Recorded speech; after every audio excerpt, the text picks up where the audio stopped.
Hey there, this is Kenneth Moore, and in this video I just wanted to make a quick little review of the RED camera and some of the functions that it has on it, so let's get into it. Now, for those of you who are not familiar with RED, just to give you a little backdrop or history about this company, the RED cinema cameras were founded by James Jannard, and he was a very successful business owner. He was actually the one who started the company Oakley Inc., and it was in 2005 in Irvine, California that they founded RED. Now, this company has grown massively over the years, and they have put out a range of different camera bodies, starting from the RED 1, which came out in 2007, and then came along the DSMC, which stands for Digital Stills and Motion Camera, in 2010. And then they came out with the DSMC2 in 2017, and then the Ranger in 2019. And they have recently come out with another model known as the Komodo. Now, while the camera bodies have changed, the sensors have also changed on these cameras as well throughout time. Starting from the Mysterium, then to the Mysterium X, the Dragon VV, the Helium, the Monstro W, the Gemini, and the Dragon X. Now, not all of these bodies and sensors are still provided by RED. You have the DSMC2 and the Ranger and Komodo models that are available. And for the sensors, you have the Monstro, Helium, Gemini, and Dragon X. Now, just to look at some of the modes on this camera, we can turn the camera on and look at it. And we can start by looking at the fan mode on this camera. Now, you have a few different options when it comes to the fan modes. First, you have the adaptive mode, which allows you to select your target temperature, and the fans will adapt to achieve that temperature. Next, you have a quiet mode, where the fan adjusts itself to the quietest possible noise level when you're recording and on standby mode. You have an adaptive preview quiet record. Basically, that means when the camera is recording, it's going to use the quiet mode, and when it's on standby, it's going to revert back to the adaptive mode. Last, you have a manual mode, which will allow you to select the speeds for the bottom fans when you are recording and on standby.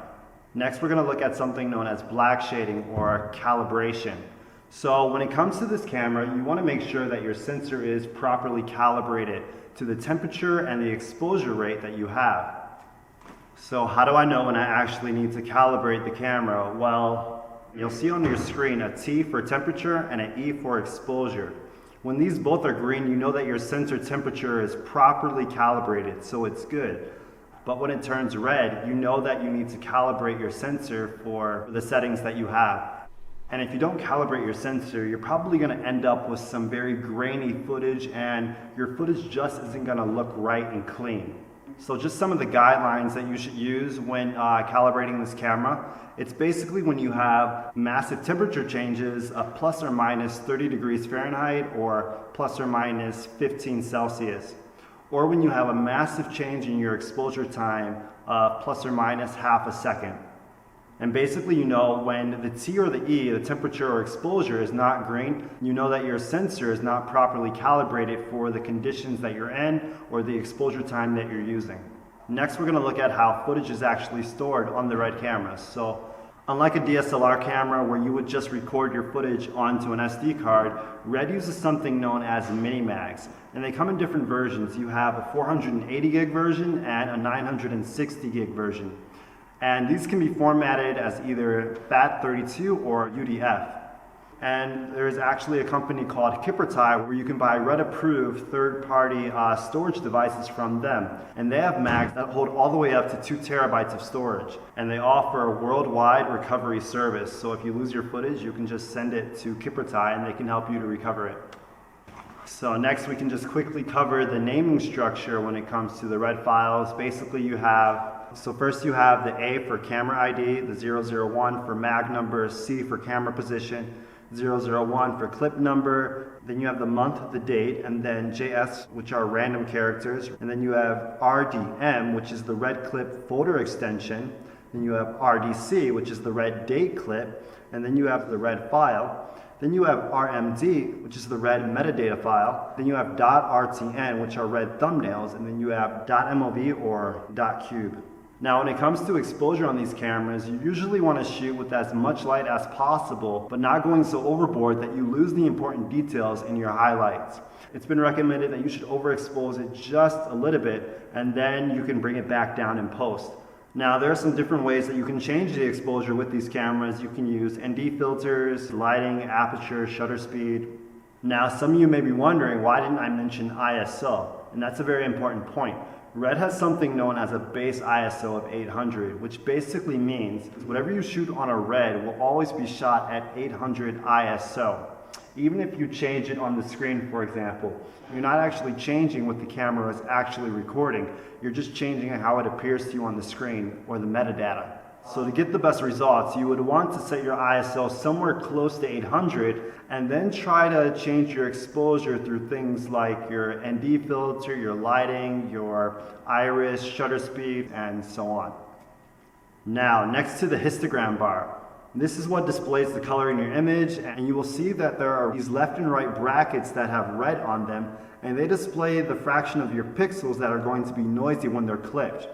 And when the bar is full, it represents 25% of the pixels in your image. Next, we have the traffic lights on the camera, which appear when 0.5 of your pixels are clipped. Now, a little clipping is okay, but not too much. And the lights display the colors that are being clipped. So if your red is being clipped, the red light's going to show.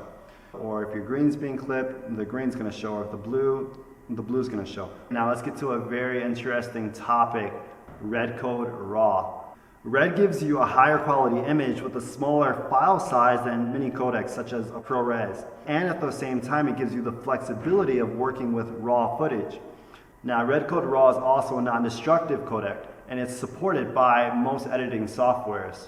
The codec also saves additional metadata, which basically means it tells you what was used to make this shot: camera, lens, shutter speed, and so on. Now, a very interesting part of this codec is that you have different compressions that you can shoot at depending on what resolution that you're using. Red says that a sweet spot of 6:1 to 10:1 is the best. And basically, when you're deciding on what compression to use, you want to ask yourself, how long is this shot going to take that I'm going to do right now? Now, a general rule that you want to use with the red cameras is shoot always at your highest resolution, and if you want to save space, raise your compression. So for example, you have 8K and the lowest you can shoot is say 7:1. But say you want to save space. Well, I wouldn't move down to 6K. No, I would actually just bump up my compression, and then I can shoot longer on 8K. I have a bigger image, which gives me more room to work with that in post, and it's going to look better when it is super sampled down.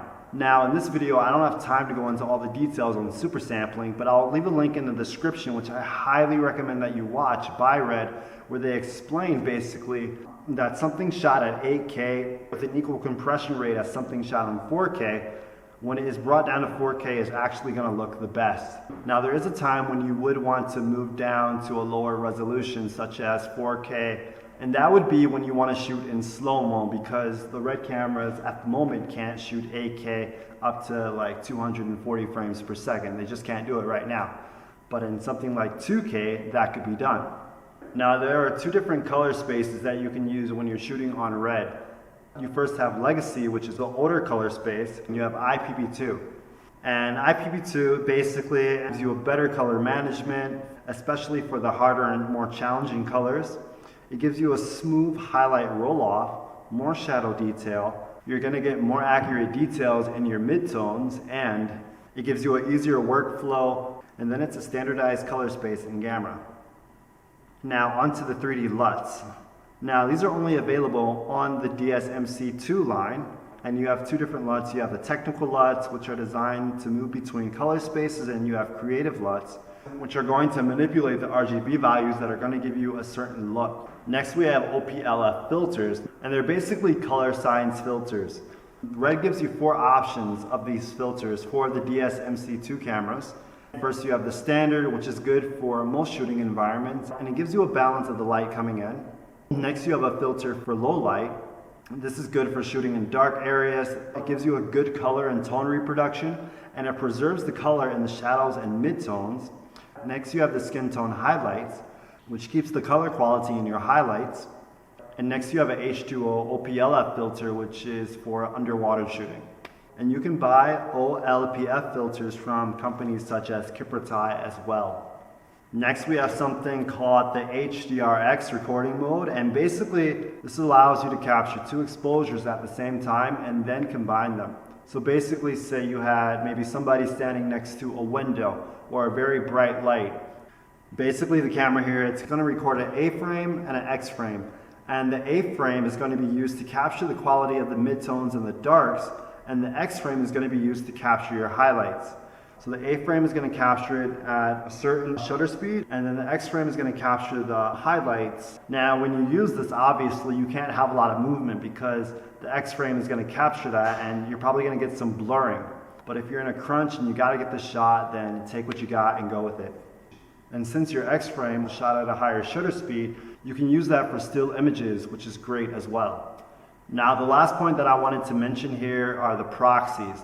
Now when you're shooting at a high resolution, you want to use proxies. You can actually record with your normal Red Code RAW and a very low quality codec, which you can use for your proxies. So what I like to do is to shoot with the Red Code RAW, and then I'll use the ProRes 422 LT, which is basically a 2K file, and I'll use those for my proxies when I go into post, so I don't have to transcode my footage and take up more time. Okay, so what can I do if I say didn't have a big budget and I still wanted to get my hands on a red? Well, there's this site called ShareGrid that you can check out, and they actually have people that are renting their reds for very low prices for a day. So I mean, if you have a low budget and you just want to shoot something really short, this may be an option. Now I believe they're only located in the States, so that is one thing about it. And you've got to make sure that there are people in the cities near your area that are renting these out. And I haven't tried it out myself personally, but from what I see, it looks pretty good. So I check it out and see how it works for you. So I hope that this video was some help to you and that you learned something. And as always, until next time.